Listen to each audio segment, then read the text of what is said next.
Cảm ơn quý vị và các bạn, chúng ta đang cùng đến với chương trình Giải Mã Tình Yêu. Quý vị thân mến, trong suốt thời gian vừa qua thì các bạn khán giả cũng đã tâm sự rất nhiều về cho chương trình, nói rằng là họ rất là trông đợi đến khung giờ quen thuộc, bởi vì họ rất là cảm thấy được sự đồng cảm đến với những câu chuyện của các cô gái xinh đẹp ở bên đây. Xin chào các cô gái xinh đẹp ạ. Ở bên cạnh đó thì cũng rất là nhiều fan của VMAX cũng như là GA Nguyễn cũng đã theo dõi chương trình và ủng hộ cho hai anh chàng này. Và ngày hôm nay có một cái nhân vật rất là đặc biệt sẽ tham gia cùng với lại chúng ta. Đây có thể nói là một trong những diễn viên điển trai nhất từ trước tới bây giờ của điện ảnh Việt Nam. Và anh ấy có một cái lịch sử tình trường rất là kinh khủng trên màn ảnh. Đó chính là diễn viên Huy Khánh.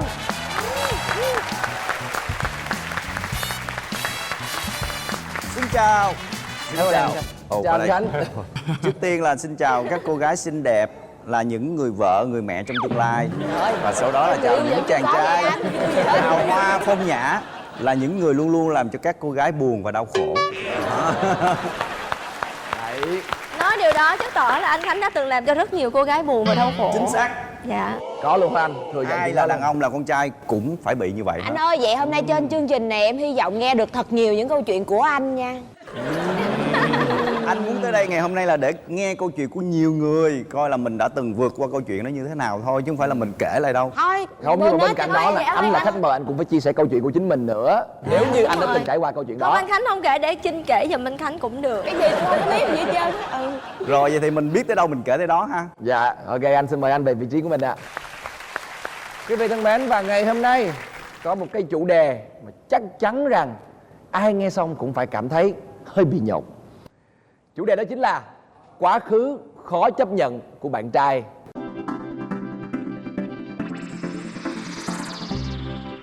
Câu chuyện đầu tiên, lúc tặng bánh kem cho mình là đang đi chơi với cô khác. Rồi bây giờ câu chuyện này của ai nào, của cô gái nào? Của chị Mai Phương. Thì nói là như thế này, Phương với cái anh này á là làm việc với nhau cũng vài lần, nhưng mà cơ bản là Phương không có cảm tình với bạn này. Thì có một lần chuyện xảy ra là Phương thất tình. Đó, thì lúc đó đang đi chung một chuyến xe đi diễn chung. Thì gần đến ngày sinh nhật bạn trai cũ của mình, thì mình nghe mình đang buồn, cái cảm giác như vậy thì mấy cô gái mới nói nha, trời ơi bạn trai kệ nó đi, tới ngày thôi chứ giờ sao. Thì bạn kia nghe được loáng thoáng cô đó, cái bạn ủa gì vậy, sinh nhật ai, sinh nhật ai. Thì mọi người mới chọc sinh nhật Phương sắp tới rồi đó, anh có tặng quà cho nó không, kiểu như vậy. Cái nói ủa bữa đó sinh nhật em hả, rồi bữa đó anh tặng bánh kem cho em nha, kiểu như vậy. Nghe xong rồi Phương cũng bỏ ngoài tai. Thì đến đúng cái ngày đó Phương nhận được cuộc điện thoại của bạn này gọi là ủa em đang ở đâu vậy. Nói em đang đi công chuyện, có việc gì không. Nói anh gửi bánh kem, bây giờ anh gửi ở đâu. Cái mình cũng bị đứng hình hết 5 giây. Nói, ủa cha nhớ thiệt hả ta. Nói em đi công chuyện anh cứ gửi về nhà. Cái bạn này vậy thôi anh nhờ trợ lý cầm đến nhà cho em nha. Thì cầm đến thì thật sự là cái việc đó nó không quan trọng, nhưng mà từ cái việc đó mình có một cái điểm cộng tốt cho bạn này để bắt đầu nói chuyện, để bắt đầu làm quen với nhau. Thì ủa thật ra ông này cũng được điểm tốt ha, tức là nói và biết mình nói cái gì và nhớ cái chuyện đó là một điểm tốt để sau này mọi người bắt đầu mình cũng ngồi lại để mình chia sẻ chuyện của mình, hay mình nói chuyện với những người bạn. Nhưng rồi sau đó là bắt đầu nói chuyện rồi đến giai đoạn quen nhau thì có chia sẻ là thật ra cái bữa mà tặng bánh kem cho mình á là không phải bạn nhớ mà là trợ lý của bạn ấy nhắc. Ủa khai chuyện đó ra luôn hả? Anh này kỳ quá vậy.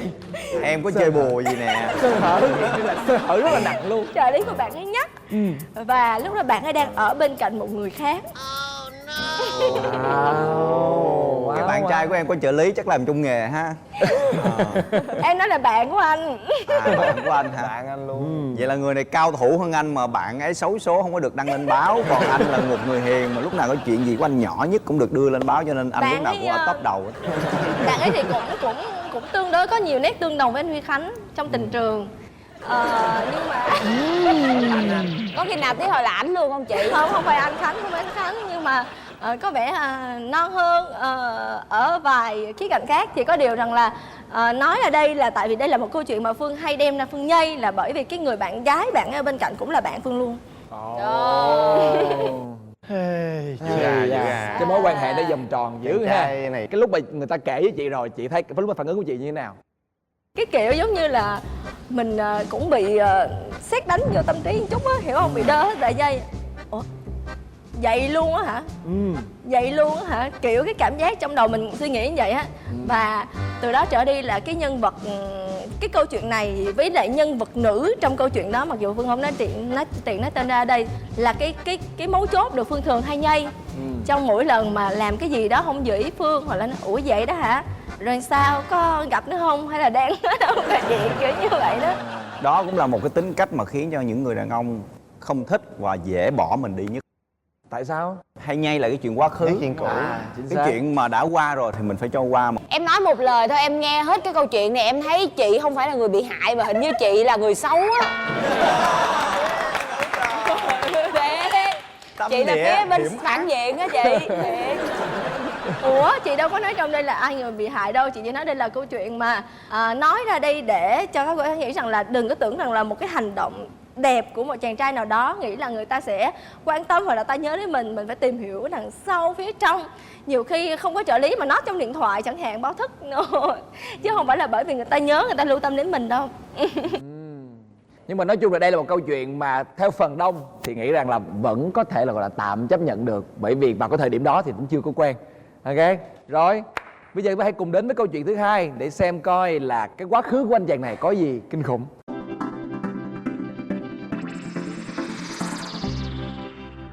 Anh ấy từng có tình một đêm. Sao ít vậy?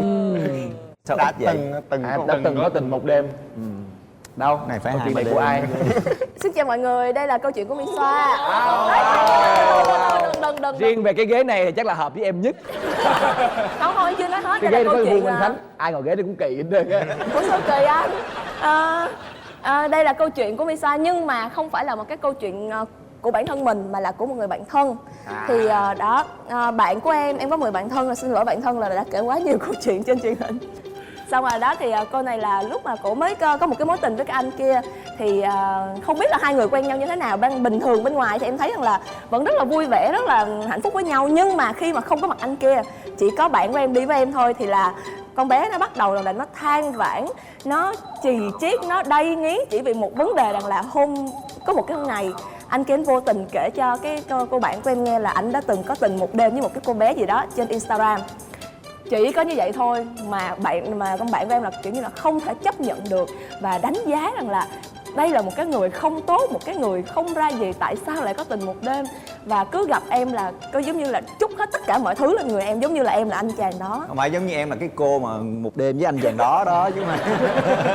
Anh ghê quá, anh đốt nhà nhanh quá, anh đốt nhà lẹ quá. Nhưng mà trong chàng trai đã chủ động. Lúc đó đã quen nhau là khoảng được 1-2 tháng rồi á. Nhưng mà cái tình một đêm đó là sẽ là trước khi quen đúng không? Đúng rồi, sẽ là trước khi quen. Quá khứ. Rồi, Lại vậy thì bây giờ cái này là chấp vấn đề nhận chung. được. Em nghĩ cái này là vấn đề chung luôn chứ không phải là của Sao một đàn mình ông bạn tráo trở của. quá anh? Nhưng mà tại vì chàng trai này đã chủ động kể cho cô gái nghe là đã Đúng trong rồi, đây đã rồi, kể đúng rồi. không? Chứ không có quyền giấu mà. Bây giờ mình hỏi thử nha. Tốt Các nhất cô đừng có gái ở đây, kể. ai chấp nhận được cái chuyện rằng là bạn trai mình từng có tình một đêm với người khác trước khi quen mình? Bao nhiêu người chấp nhận được? 1, 2, 3, 4, 5, 6. Rồi, đây là 6 người chấp nhận. Vậy tại sao 3 người kia không chấp nhận? Tôi muốn nghe ý kiến của 3 người kia. Thì nếu mà hỏi rõ ràng là chấp nhận hay không chấp nhận thì Trinh sẽ thiên về không chấp nhận. Còn nếu mà lỡ anh chàng nó Phải có chịu rồi thôi. thì chịu thôi chứ Đó, đúng sao. rồi, giống vậy thì đó đi chị. Chứ còn phải chịu rồi. Còn nếu mà thích hay không hay là không thích thì tất nhiên là mình không bao giờ muốn cái Không, chuyện không biết là đó. bây giờ là đã từng có quá khứ hay không? Đã từng có quá khứ từng một Ý đêm, là từng nếu một giờ đêm chị rồi. quen Bây giờ người nói đó cho mà trong quá khứ nghe, người đó có chấp từng nhận vậy thì chuyện chị đó chấp không? nhận được không?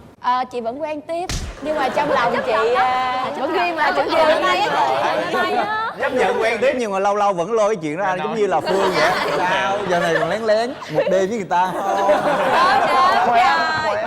Không phải đâu nha, mà cái đó mình có thể là một trong những lý do để mình xem xét dẫn tới chia tay về sau á. Đúng rồi. Ủa nhưng mà Không, nhưng em- mà nếu mà vậy cũng khó quá ha. Tại vì cái đó là quá khứ của người ta mà. Đúng rồi, như là chứ con nếu mình bạn- lấy cái chuyện đó để gọi là xem xét cho cái chuyện tương lai sau này thì nó Thì là đó một mới cái gọi là ok. thêm xem xét, có nghĩa là mình thấy là có một cái warning mark ở đây thì sau đó sẽ thêm một cái gì đó nữa thì mình sẽ chia tay. Rồi, ok, đó là Miko, còn Gia Linh thì sao? Không, ý là tự nhiên lúc nãy em nghĩ là thôi không chấp nhận, nhưng mà giờ em chấp nhận rồi. Có quyền suy nghĩ lại. Có quyền suy nghĩ lại. Kỳ quá mấy bạn, kỳ quá. Tại vì anh biết sao không? Nếu như nha, không có kể với em mà để em biết á là không chấp nhận được. Còn Đúng. kể với em suy nghĩ tử tế. Giống như em mới nghe đâu là kêu là giống như là cái con người cũng giống như quả bắp á, anh phải lột từ từ á thì mới thấy được cái lõi bên trong, đúng không? Thì anh nó đang lột ra hết những cái mà anh ấy đã làm thì được cái lõi bên trong đó, thì lúc này lúc mình đang chiếm hữu cái lõi bên trong. quên nha, còn cái cùi nữa nha, còn cái cùi bắp Em thích nữa đó. lõi bắp Nhưng không mà em? nhiều lúc anh ấy không phải là bắp đâu mà anh ấy là củ hành đó em. Không có gì bên trong hết. mình nên chọn trái chuối đi lột nó nhanh, lột cái là thấy được bên trong. Nhưng mà nè, bây giờ mình thử hỏi nè, đó là tình một đêm, nhưng mà lỡ như đó không phải là tình một đêm mà là Tình hai tình đêm. nhiều đêm thì sao? Bỏ không có vấn đề gì hết em. Cũng là quá khứ mà em. Đúng rồi. Cũng là quá khứ mà. Tại vì bản tính con người rất khó thay đổi, người ta chỉ một vài lần thôi, còn quá nhiều chứng tỏ là họ có một cái sự Nhưng mà họ gì kể. kiểu giống như là Nhiều tham lần lam nhưng mà quá mỗi độ. lần với một cô. Không, nhưng mà cái vấn đề là Mỗi nó là lần với một cô là càng tệ hại Hoặc là với một nữa. cô nhiều lần. Cái cô nhiều lần giống như quen rồi. Nhiều đêm. Được không nào, nhiều lần thì chắc là hai người đó quen lâu chắc không sao. Dạ không Chưa chắc là quen quen luôn. luôn. Không quen Chỉ là người luôn. tình với nhau thì sao? Người tình không bao giờ cưới. Chỉ là friend with benefit thôi thì sao? Cái gì ghê? ngồi đây nói chuyện. Sao xoay nhỏ dữ vậy? Em thấy là tại sao mọi người lại căng thẳng có người như vậy? Cho em hỏi câu này, cho em hỏi câu này nè, em sẽ hỏi ngược anh đó là em sẽ nói nha, em cũng từng như vậy, anh chấp nhận em không? Nhận. Chấp nhận luôn hả? Không, đó là cái chuyện xử lý của em, đó là chuyện xử lý của em với anh đó, nhưng mà bây giờ là em kìa, anh muốn biết em kìa. Trời ơi, tôi kia có nói. Bây giờ chính cô gái cho anh Huy Khánh, tạm gọi là anh cho lớn hơn, với thật anh trẻ hơn nhiều người ở đây lắm. Ai anh? Cho anh hỏi 2 câu thôi, hỏi ngắn gọn 2 Rồi. câu thôi. Anh chàng đó kể về cái quá khứ của mình khi mà chưa quen với tụi em, và khi mà anh ta nói vậy, anh ta là một người trung thực, một người dám nói lên cái quá khứ của mình, đúng hay sai? Sai. Đúng chứ, sao sai? Đúng mà. Đúng mà. Đúng mà. Bao nhiêu người thấy đúng? Đang nói anh ta là Bao nhiêu người người thấy trung thực và dám Thì kể em về đang quá hỏi khứ. tụi em ý tụi Thấy em. đúng không? Không, cái câu hỏi của anh là anh chàng đó kể về cái chuyện tình một đêm đó, anh ta là một người trung thực và dám Hay không? kể về quá khứ, là đúng hay sai? Đúng. Đúng. Sai. Rồi em là thuộc dạng cá biệt rồi, coi như Nhiều là khi là anh đã Kia kìa, muốn đúng chứng kia tỏ. kìa. Nhiều khi là muốn chứng tỏ nữa. Đúng, Nhiều có khi thể trường hợp hiện đó. một cái gì đó nữa. Với cá nhân em thì Dập không. đầu trước, kiểu giống như là nói trước cái sợ đường nào cũng biết, tại mình là mình kiểu như mình đã Thì có cái đó cái vẫn là chuyện trung đó rồi. thực rồi. Không, Rồi, cái đó cái là này có kia rồi, câu hỏi thứ hai đi. Câu hỏi Khái thứ niệm hai, nha không? câu hỏi thứ hai này hấp dẫn lắm nè. Nếu như anh chàng đó đang quen, đang yêu với tụi em, và tiện kể là trong giai đoạn đó anh ta đã có một đêm với người khác, anh ta làm vậy là đúng hay sai? Sai. Hơi sai. Có hơi hơi thôi. Sai mà. sai. Hơi sai, cái chuyện đó sẽ làm em hơi bực mình. Wow, vậy em mà là người khi- phụ nữ quá phóng khoáng. Ví dụ như là kể ngay Rõ từ, nhưng mà ý là cũng đã có kể có nói. Nhưng mà ví dụ như là đừng có để mà ví dụ như quen nhau 1-2 năm rồi mới nói. Ví dụ như là mới quen nhau tầm 2-3 tháng hoặc nửa năm thì anh đó anh kể thì không sao. Tại vì cái vấn đề em thấy là mọi người hay bị căng thẳng về cái điều đó. Tức là những cái chuyện nó đã xảy ra trong quá khứ, và trong đoạn quá khứ đó mình không hề tồn tại trong cuộc sống người ta. Thì mặc kệ nó đi, cứ suy nghĩ, cứ dằn vặt trong Thì đầu đúng làm rồi. gì nó quá Thì mệt. khi mà anh đưa ra 2 câu hỏi là một cái là đã là quá khứ, một cái là hiện tại. Đang trong lúc Cái câu quen thứ hai là hiện luôn. tại Đang kìa. trong lúc quen á, thì ví dụ như mà nếu như mà đã quen lâu rồi 1-2 năm sau mà anh mới kể thì là em sẽ bực mình. Còn những khúc đầu quen nhau vẫn 2-3 tháng hay nửa năm thì đó vẫn là cái khoảng thời gian đầu. Mình có những chuyện nhiều khi mình cũng quên chứ, mình từ từ mình mới nhớ ra mình kể. Cho nên khi đặt ra 2 câu hỏi đó thì anh kết luận lại là cái anh chàng mà cái trường hợp của em vừa mới kể là anh chàng đó là một người tốt, chấp nhận được. Dạ, Còn cái đúng trường hợp rồi. thứ hai, nếu mà rơi vào 2 anh chàng này là không bao giờ chấp nhận được. Là im luôn, không có kể luôn. Là Sao đúng dám rồi, kể? đúng rồi, không nên kể. Giấu luôn. Đúng rồi, giấu Kể luôn. ra là bị chửi. Nhưng mà anh nghĩ là không nên làm để khỏi phải ân hận vì cái chuyện đó. Không nên làm. Không, anh Khánh đã từng ân hận cho nên anh Khánh khuyên rằng em là không nên làm, kẻo coi chừng ân hận nha. Kinh nghiệm bản thân. Không, nhưng mà nói đi cũng phải nói lại, nếu như chưa làm thì biết có nên hay không. Chưa làm sao biết có nên Ủa hay vậy là không. bảo ý thì Thôi, bảo em chỉ là nói như vậy thôi, sao? cái gì cũng có Tại hai mặt vì của vấn đề. tại hiểu vì không? 2 người đang yêu nhau chưa là vợ chồng, biết đâu cái cơ hội mà đi một đêm đó họ sẽ tìm được cái người vợ, cái người yêu mà họ sẽ mãi mãi không bao giờ tìm được thì sao? Chứ không tính nói đâu. Nhưng chị càng thấy càng lúc câu chuyện nó đi một cái mức độ sai trái quá lớn nên là bức xúc và phải nói. Thì nói Hay đi. quá chị Đại nói. Không, bây giờ chị Đại bảo vệ nè, chị Đại bảo vệ nữ nè. Nói đi nha. Vấn đề ở đây không phải phân tích là bạn đó nói lúc nào, mà vấn đề là người đàn ông tinh tế không bao giờ đi khoe cái chuyện đó với người yêu. Hay quá. Đó không phải là khoe. Ủa mà bây chị giờ Đại nói ra để cho người ta lo hả? Nói ra để cho người ta buồn hả? Nói ra để cho người ta suy nghĩ hả? Chỉ để chứng tỏ anh từng là một người đàn ông rất hào hoa, phong nhã, chán được cô này, chán được cô kia. Nói ra làm chi? Tại vì em đang suy nghĩ câu đó theo Một chuyện người đàn sai. ông tử tế là phải biết làm cái gì, nói cái gì khiến cho người yêu của mình tổn thương. Những chuyện đó không nên nói. Anh làm cái gì trong quá khứ thì anh im đi, thì anh nói làm gì, nói thì tôi suy nghĩ hả? Gọi là yêu thương mà trung thực á hả? Nhưng mà nếu như mà ta không nói mà một ngày đó Chi phát hiện ra thì Chi là sao? Không, cái này là hỏi thêm nha chứ không phải là đang argue nha, hỏi thêm. Hai, để Chi tự tìm hiểu ra. Thì Chi xác nhận nha, trong quá khứ Chi không kè. Ủa quá khứ người ta mình đâu có trân trọng đâu, tự nhiên mình đi quan tâm. Nhưng mà cũng đừng có đi nói với mặt Chi, trời ơi. Không, đây tại vì Chi là một cái dạng khác. Tại vì có rất là nhiều người mà người ta không được kể mà người ta tự tìm hiểu ra thì chuyện không có được. Chính xác, ý em là Hiểu không? Đó là cái dạng người khác nữa. Cho nên là mình đây là có nhiều dạng khác nhau. Đừng có khoe mẽ ở đây, không có gì tự hào khi là người có thể làm tổn thương phụ nữ hết. Tại vì em đang đặt nặng cái chuyện đó là từ khoe. Nếu như là cái từ mà kể về quá khứ và chia sẻ nó sẽ nhẹ nhàng hơn cái từ khoe rất nhiều. Tại em đang đi theo cái hướng là khoe cho nên em bị nặng nề cái chuyện đó thôi. Không, em cảm thấy là chia sẻ một cái việc mà mình chắc chắn là người bạn của mình nghe sẽ buồn. Anh ơi, anh đang nói đến cái chuyện anh từng thân mật với một người phụ nữ khác với người yêu của anh nghĩ cổ vui hả? Vậy hả anh? Never. Người ta phải khó chịu chứ anh. Nên là mình đừng nói những gì mà trong quá khứ của mình, yêu ai là chuyện của mình. Còn khi đã trong một mối quan hệ mới, mình phải tôn trọng người mới. Nói chung cái này nó phải phụ thuộc vào người đàn ông, là phải biết tính của người bạn gái mình như thế nào. Nếu như bạn gái mình cảm thấy khó chịu với những chuyện đó thì thôi tốt nhất là không kể. Nhưng nếu có hỏi thì phải chân thật trả lời, chứ Chính đừng có chốt nên giấu một giếm. câu vậy được không? Ngắn thôi. Có nghĩa là nếu người bạn gái hỏi anh đã từng có tình một đêm chưa, rồi anh trả lời là có nghĩa là trung thực. Còn tự nhiên hai người đang vui vẻ đang đi chơi, em hồi đó anh có tình một đêm với con nhỏ kia là Đừng nên kể đúng không?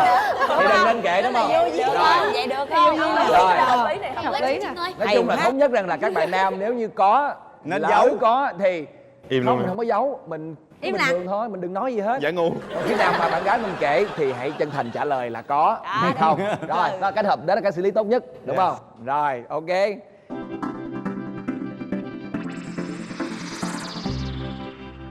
Đã từng sống chung với cô gái khác. Đây là câu chuyện của ai? Có vẻ chủ đề này rất hợp với em luôn á Gia Linh. Không có. Cái câu không, câu chuyện này á là câu chuyện của một người bạn của em thôi. À. Chứ em thì chưa có gặp người nào hên quá. À. Đừng gặp nha. Là cái chàng trai này đã từng có quá khứ là sống chung với một người con gái khác. Nhưng mà cái thông tin này không được xác thực, mà chỉ được nghe từ những cái người ngoài nói với cái cô gái này thôi. Nhưng mà cô gái này nghe và tin đó là sự thật. Và cô nói với em là nói chung là chị không muốn tìm hiểu, tại vì chị nghĩ là không có lửa thì làm sao mà có khói. Cho nên là không phải tự dưng mà người ta nói như vậy. Cho nên là chị chia tay luôn. Chị không nói lý do là chị đã biết về quá khứ của anh ấy, mà cũng không hề tìm hiểu luôn. Có nghĩa là bị tổn thương hay là bị bức xúc gì đó, cái chị chia tay luôn.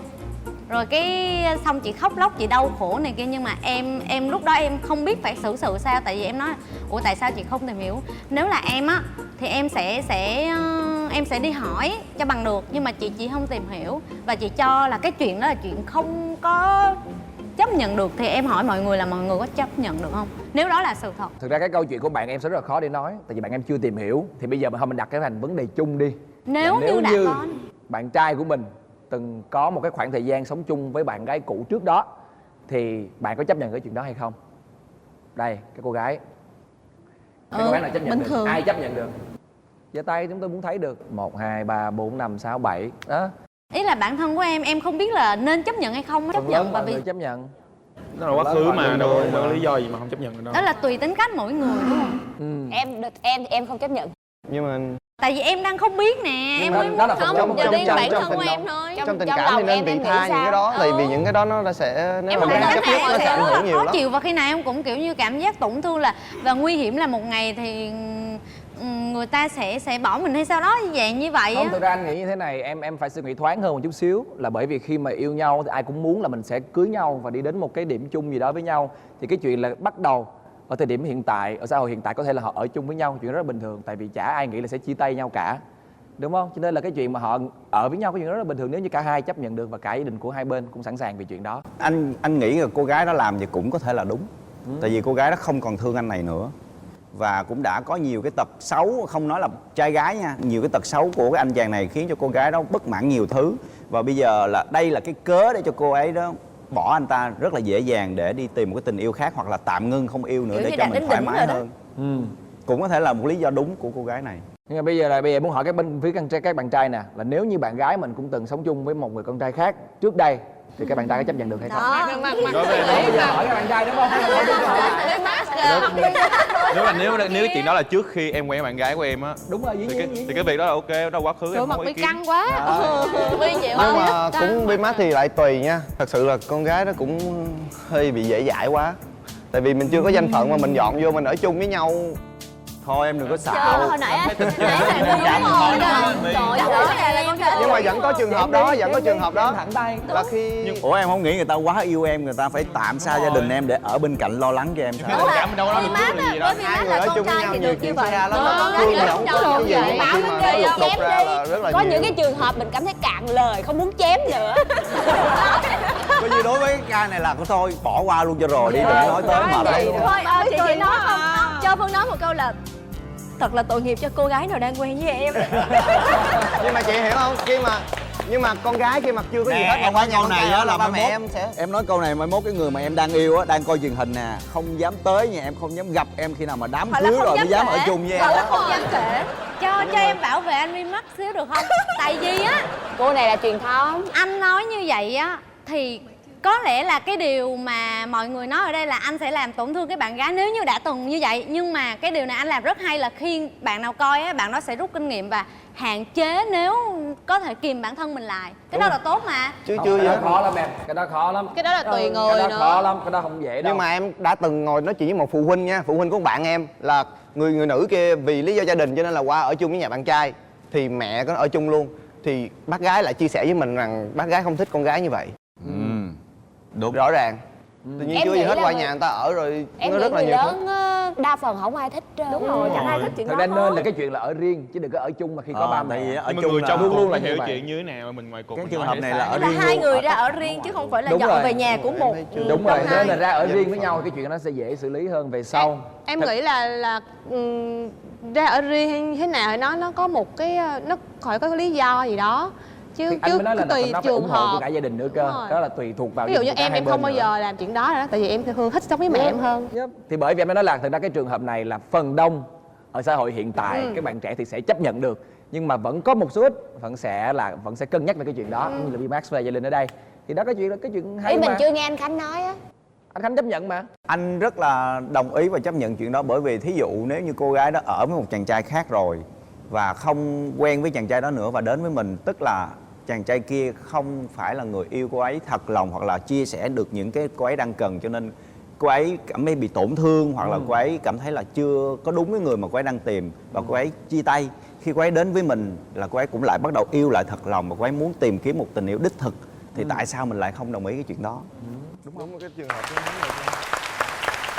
Thì đó quan Quá trọng em vẫn cười là rồi. anh nói đúng, quan trọng vẫn là do mình, đúng không? Quan trọng vẫn là do mình có chấp đàn nhận ông được hay từng không trải. thôi. Rồi, câu chuyện tiếp theo.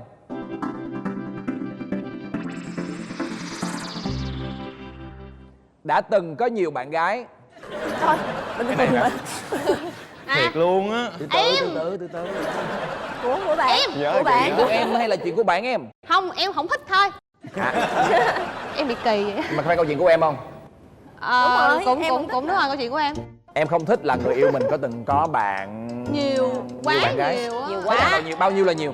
2, 3. Ví dụ giống như là Chục, tám. cái chục á, thì em thấy hơi có nghĩa là em không có kỳ thị gì hết, nhưng mà em sẽ bắt đầu suy nghĩ thôi.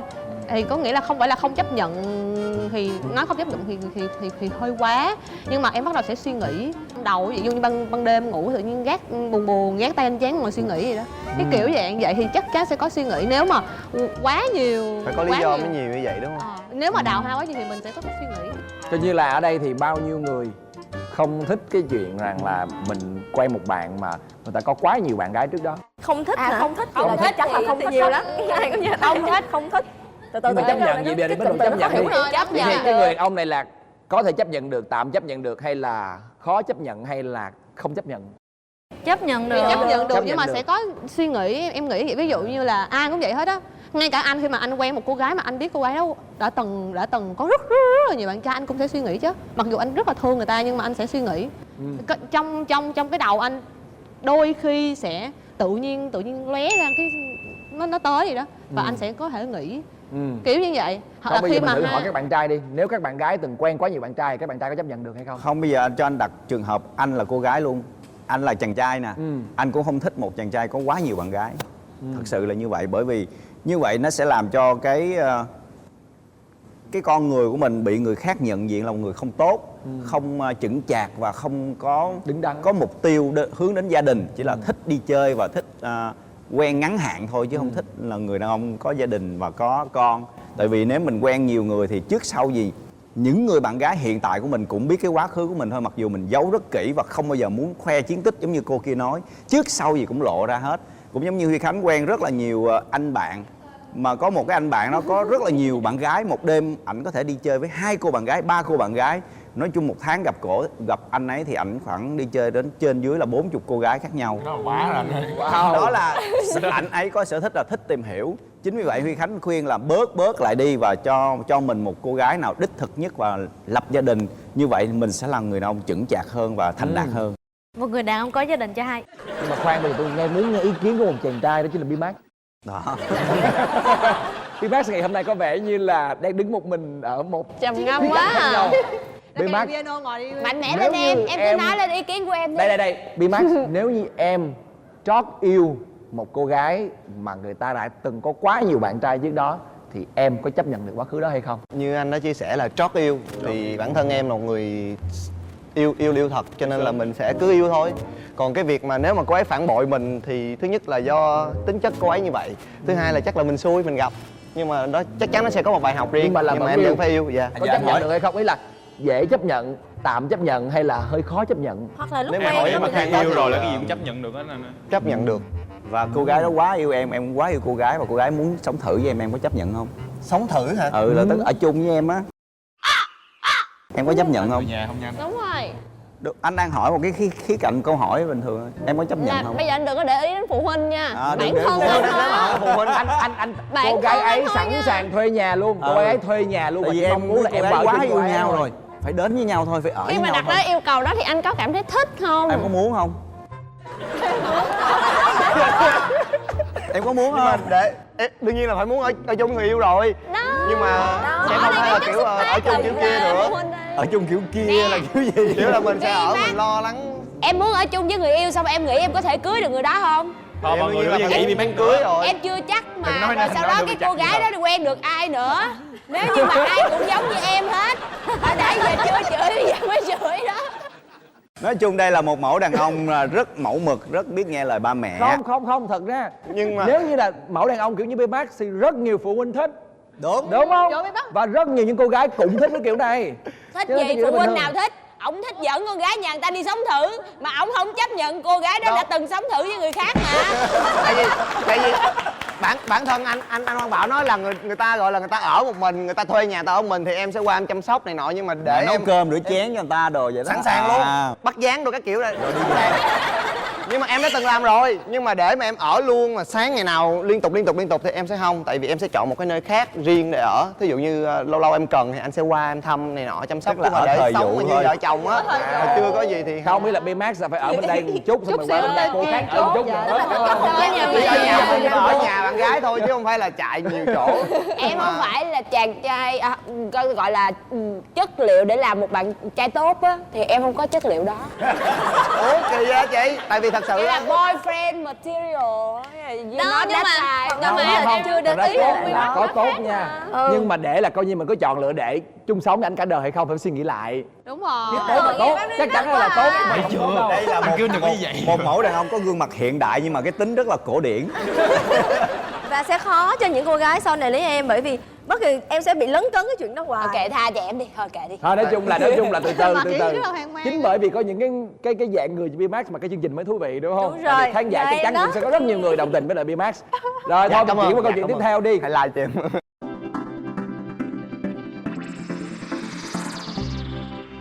Đã có con với người yêu cũ. Wow. Rồi, Ok. câu chuyện này là câu chuyện của ai? Của em. Wow. Oh wow. Anh Bảo đừng hiểu lầm, không phải của em đâu, của người ta, em kể lại thôi. Thấy chương trình này bắt đầu mấy cô này xạo rồi, của mình cứ nói của người ta không à. Biết xạo hay không Điền? Rồi mời em. Nào bắt đầu nghe kể nè. Vô Trâm. Câu chuyện này của người ta nên em xin phép em kể dài dài, còn câu chuyện của em thì em sẽ kể ngắn ạ. Em xin là 8, cái gói 9, lên đây 10. Cho em 12 ly cà phê nha. Mời em. Mọi người tìm chỗ dựa. Dạ là câu chuyện này chị ngủ. Dạ câu chuyện này là có quá nhiều nhân vật nên em xin phép được. Trời, bao nhiêu nhân vật. Dạ còn có nhiều nhân vật. Dạ em xin phép được đặt tên là anh A, anh B, chị C, chị D ạ. Dạ cho mọi người dễ hiểu, chứ một hồi em nói là anh này chị kia, anh này chị Đúng kia rồi. thì bảo lại bắt bẻ em. Ừ. Dạ là câu chuyện này là của chị A quen anh B.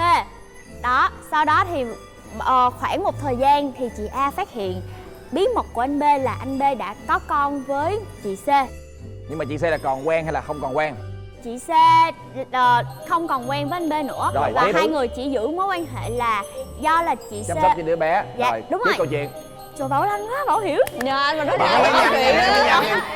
Cái xong rồi do là chị A không có biết đâu, nhưng mà do vô tình là nghe được bạn bè của anh B á là kể lại rồi không một lúc trong cái lúc mà đi quay á, hôm đó thì đi quay xong rồi bạn bè của anh B là vô tình ngồi kế bên mà không biết là tại vì khi mà anh A với chị B quen nhau đó là hai người đó giấu, không có công khai nên là khi mà chị A đi quay á thì là bạn bè của anh đó hay là cái chị nào á em không biết thì ngồi nói là ê dạo này con của thằng đó với con C sao rồi. Chứ chị này không tin luôn mới về nhà điều tra này nọ, mới hỏi bạn bè này kia rồi cũng không biết điều tra cách nào á, xong cuối cùng mới xác thực là đúng chính xác là anh B có con với chị C, đó là điều chính xác. Nhưng mà hai người này á, nhưng mà chị C vẫn giữ kiểu là không hợp nhau nên là không có ở chung với nhau, nên là chị C muốn làm single mom nên là anh này thì vẫn có trách nhiệm, không phải là bỏ đứa bé nhưng mà vẫn cung cấp, vẫn Nhưng cho mà tình cảm là không còn đúng không? Dạ đúng rồi, hai người này Rồi. vẫn không còn. Rồi Thì- bây giờ câu thì- hỏi cuối cùng muốn Có chấp nhận hỏi được là không, đúng không? câu hỏi rồi chị A có chấp nhận được hay không đúng không? Dạ đúng rồi chị nha. Hết câu chuyện rồi đúng không? Chưa chấp nhận mà.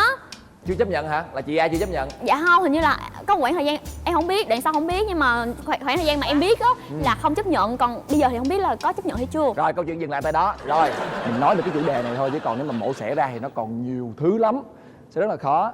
Đó là coi như là hai người kia đã dứt tình cảm với nhau rồi, có thể là người yêu cũng có thể là vợ cũ đó, nhưng mà bây giờ tại vì người ta chưa kể với mình hoặc là ai biết được lỡ quên không kể thì sao. Câu chuyện đó quá lớn. Ý là tôi nói vui với vậy thôi, nhưng mà thật sự nếu như những người trai đó mà không kể cho các bạn nghe trước khi quen thì các bạn thấy như thế nào? Là một tội đồ. Không kể là thiệt thòi, vô cùng thiệt thòi cho cái người con gái này khi mà bước vào mối quan hệ luôn là không chấp nhận được. Còn nếu mà kể Kể thì phải xem xét coi cái bạn trai đó có thật lòng đến với mình hay không, rồi giống như Cái Miss mối quan hệ nói trên là nó có rõ ràng hay không nữa. chấm dứt chỉ có là tại vì Trách có nhiệm một đứa thôi. bé như vậy thì mình là người phải có trách nhiệm, mình cũng phải cùng lo, thì là mình phải xem coi cái người đó có chân thành với mình hay không nữa. Em thấy là nhiều khía cạnh phải xét về cái người đàn ông đó thì mình mới bước vô cái mối quan hệ đó được. Thật ra cái câu chuyện này nó cũng đơn giản lắm. Tại vì nếu như anh này thật lòng nói từ đầu thì câu chuyện nó đã khác. Đúng. Còn đây là câu chuyện anh này đang yêu một cô gái là anh A đang yêu chị B mà lại giấu về cái quá khứ của mình là có con với lại chị C. Thì thật ra cái chuyện có con ở quá khứ là một cái chuyện bình thường, không có gì xấu xa hết. Tại vì không đến được với nhau thì chia tay thôi.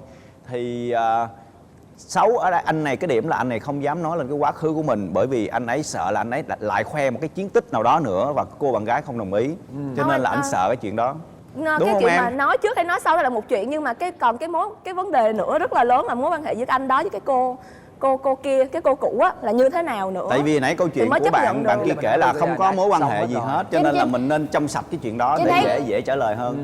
Trinh thấy khi có một đứa bé thì cái quan tâm lớn không phải là mối quan hệ của anh này với cô cũ nữa, mà giống như cái câu hỏi là nếu như anh ấy chủ động khi mà đang tìm hiểu kể cho mình nghe là anh ấy có một đứa con, vậy câu hỏi là bạn có sẵn sàng làm mẹ kế của đứa bé đó không? Là mẹ ghẻ của đứa bé đó không? Thì đó là một là kể trước, Thì đó thì hai chị là muốn bảo hỏi nói là Linh không là kể luôn. Linh đang kể thì Linh nếu gặp trường hợp đó Linh có sẵn sàng làm mẹ ghẻ của một đứa bé không? Rồi mẹ ghẻ ghê. mẹ kế mẹ ghẻ là Xã hội công nhận Đúng vậy rồi, mỗi người có quyền một cách dùng từ khác nhau để họ suy nghĩ cái câu chuyện đó nó dễ hiểu hay khó hiểu. Tại vì bản thân em thấy vậy này, nếu mà khi đã có một đứa bé rồi mà hai người đó không có hạnh phúc với nhau á, tội nghiệp của đứa bé lắm. đúng, Cho chính nên xác. cái việc mà người ta dừng lại là đúng. Rồi bây giờ hỏi đàn ông, cánh đàn ông nè, quen bạn gái mà bạn gái đã từng có chồng và có con, hoặc là từng có con với bạn trai cũ thì như thế nào? Nếu như em á Nếu như em mà ví dụ như em đã thương người đó rồi á, thì cho dù là con của bạn đó đi chăng nữa hay là ba mẹ của bạn đó, là con phải thương đều hết, phải có trách nhiệm với người đó hết. Nhưng nếu như mà bạn đã có giấu á, thì cũng là lý do là tại vì bạn nó sợ mất mình thôi mới giấu đứa con ở đi á, thì sau này mình có phát hiện ra thì chuyện nó cũng bình thường thôi. Cái đó là do mình cảm nhận. Quan trọng là cái cảm nhận của mình. Rồi, đó là Do người ông cổ điển nói nè. Thì trong lịch sử thì Bi cũng đã từng quen một người như vậy, và lúc đầu người ta cũng không cho mình biết là người ta có con luôn hả? Trong Tức là có quá nhiều luôn câu chuyện. mình không biết nhưng mà sau khi mà mình phát hiện ra thì mình vẫn chấp nhận, và mình thật sự là mình chăm sóc. Mình được làm cha demo vài lần. Rồi mình sẽ được chăm sóc và mình được rước đi học về nọ, mình vẫn có, nhưng mà mình sẽ vẫn chấp nhận được. Thật ra cái chuyện mà là một người đàn ông hay là một người phụ nữ đã từng có con với lại người cũ của mình trước đó, nó giống như là một cái yếu tố để mình có thể quan sát nhiều hơn về cái người bạn đời của mình vậy đó. Chứ nó cũng không phải là một cái rào cản đâu. Nhưng mà nếu như bạn nào thật sự là có gia đình khó quá thì mình phải cân nhắc cái chuyện đó. Tại vì đôi khi là mình có cố nhưng mà gia đình không chấp nhận, hay là tất cả bạn bè xung quanh đều phản đối cái chuyện đó hết, thì cũng sẽ rất là mệt mỏi cho hai bên. Anh Bảo, nhưng mà em nghĩ là nếu mà khi mà mình biết người phụ nữ đó người ta đã có một đứa con rồi, thật sự là cái cảm giác mình muốn bảo vệ nó là tăng hơn một chút nữa. Chắc bây giờ anh nói câu này anh bị la quá. Tại vì á phụ nữ á họ rất là độ lượng, họ rất là vị tha và dễ tha thứ cho đàn ông ở rất là nhiều chuyện. Nhưng mà trong cái trường hợp vừa đưa ra thì trong 9 cô gái này hết khoảng 7 cô là không thích chuyện đó. Còn đàn ông rất là ích kỷ, rất là háo thắng và rất thích sở hữu, ít khi tha thứ cho phụ nữ khi mà lỗi lầm, lại chấp nhận cái chuyện này dễ hơn phụ nữ. Không biết cái chuyện anh vừa mới nói nó đúng không? Nó có đúng. Cái này là thật là khó hiểu, này phải nói là thật là khó hiểu. Em thấy không phải là không bỏ qua được, nhưng mà cảm giác bị tủi thân á. Tủi thân, cái cảm giác tủi thân Thích nhiều thì là hơn. không thích. Em thấy ví dụ như là một người Nhưng mà chấp nhận được, con đúng không? trai mà Phải coi người biết đó. bạn gái mình có con á, trong cái đầu của anh ta là tự nhiên luôn, tự nhiên anh ta muốn làm cha đứa bé đó và muốn bảo bọc cô đó. Phân tích tâm lý của đạo diễn. Dạ đúng rồi, có nghĩa là tự nhiên cái bản lĩnh của người ta là người ta lại muốn như vậy. Và tự nhiên người ta lại rất là thương cô Rồi đó. cái sự che chở mà đàn và ông khi đã yêu là che chở, người ta sẽ rất là, người ta sẽ bắt đầu quan tâm tới cái quá khứ của cô gái đó và bắt đầu lại muốn rất là muốn che chở. Còn đàn bà con gái thì ngược lại, là hơi bắt đầu đắn đo. Cảm giác là không muốn san sẻ tình yêu, tình thương với lại nhưng mà cô ấy cũng hỏi Kim Nhã.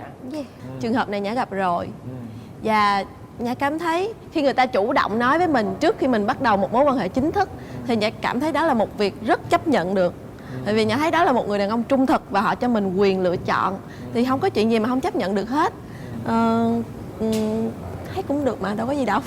Coi như là Nhã chấp nhận được cái chuyện đó. Mà thật ra bọn nghĩ là cái này nó cũng dễ hiểu mà. Tại vì người ta đã thẳng thắn chia sẻ ngay từ đầu rồi, thì cái quyền chọn lựa là được trao vào tay của mình rồi, thì mình có quyết định đi cao như thế nào. Nhưng mà đừng có để tự nhiên mà biết nha. Chứ còn giấu là kiểu gì em thấy là dù trai hay gái thì cũng là do ích kỷ, Nói chung ích kỷ là cho cảm xúc cái của chuyện bản thành thật thân. trong tình yêu thì bất kỳ chủ đề nào cũng cần phải có sự thành thật trong tình yêu. Nó luôn luôn là vậy chứ không phải riêng về cái trường hợp này hay không. Rồi, ngày hôm nay là rất nhiều những câu chuyện của các cô gái rồi. Bây giờ hỏi các bạn nam một câu thôi. Nếu như trong quá khứ của bạn gái mình có chuyện gì mà theo các bạn là các bạn khó chấp nhận nhất, như B-Max là khó chấp nhận cái chuyện người ta từng ở chung với người đó, mình biết rồi. Còn chị ấy Tới giờ em vẫn chưa có lý do nào để em không chấp nhận mà Hoặc người là em phản yêu bội. chưa. nếu mà phản bội em thì sao? Chuyện phản bội thì nó là khác nha. Ý là trong quá khứ người ta từng phản bội bạn trai của người ta. Đúng. Đó là bạn trai của người ta. Đây là mình hiện tại mình quan tâm. Là vẫn chấp nhận Là luôn. vẫn chấp nhận được. Dạ. Đúng rồi, thì Ok. bạn trai đó xấu người ta mới phản Không bội. có chuyện gì mà nó như vậy. Nhưng mà đối với Huy Khánh thì những cái chuyện của quá khứ của người phụ nữ thì mình không nên để ý tới, bởi vì phụ nữ họ đã thiệt thòi rất là nhiều rồi. Đã là phụ nữ thiệt thòi hơn đàn ông rồi, bởi vì đàn ông xác. được lăng nhăng, được đi đây đi đó, được quen lén lút nhiều cô gái, được qua tình một đêm, mà những chuyện đó những cô gái đều có thể tha thứ được. Mà đặt trường hợp ngược lại thì người đàn ông rất là ít tha thứ, bởi vì người đàn ông sợ mất mặt cho nên họ không muốn làm điều đó. Cho nên đối với Huy Khánh nghĩ là phụ nữ đã là thiệt thòi rồi, cho nên những cái quá khứ thì mình khi đã đến với cô gái hiện tại là của mình rồi thì đừng nên nghĩ tới quá khứ nữa, mình cứ quên đi mà mình biết cái hiện tại thôi sẽ là tốt nhất. Em nghĩ á, khi mà mình quen nhau á, những gì nó đã thuộc về quá khứ thì nó đã là quá khứ rồi. Nãy giờ mình nói chuyện với nhau thì hầu hết là mình cũng chỉ thảo luận thôi và xem có chấp nhận là được hay không. Nhưng mà Nhã thấy có một vấn đề quan trọng, đã là quá khứ thì tại sao mình cứ chăm tìm hiểu để làm gì? Tại vì khi mình tìm hiểu chắc chắn nó sẽ mang đến cho mình nhiều suy nghĩ tiêu cực nhiều hơn là tích cực. Vậy tại sao mình lại phải tiếp nhận nó, mình phải đi tìm hiểu nó để làm gì? Mình chỉ quan trọng hiện tại người ta có tốt với mình hay không thôi chứ. Yeah. Rõ ràng ngày hôm nay là một cái chủ đề nó rất là thú vị, bởi vì là chúng ta hiểu hơn về cái chuyện rằng là liệu rằng chúng ta có chấp nhận được quá khứ của người yêu hay không. Nhưng mà đó, ngày hôm nay tất cả các khách mời, đặc biệt là anh Huy Khánh cũng như là các cô gái ở đây cũng đã nói rồi, là cái gì thuộc về quá khứ thì chúng ta hãy để cho nó là quá khứ đi. Chúng ta hãy bắt đầu câu chuyện từ lúc mà cái ngày đầu tiên chúng ta gặp người con gái đó, và chúng ta cũng hãy tự trả lời bản thân mình rằng là liệu rằng chúng ta có thật sự yêu người con gái này với chính họ như những gì là của họ hay không thôi. Và đó là câu hỏi quan trọng nhất mà chúng ta cần trả lời, đúng không ạ? Xin cảm ơn Huy Khánh rất nhiều vì đã tham gia vào chương trình.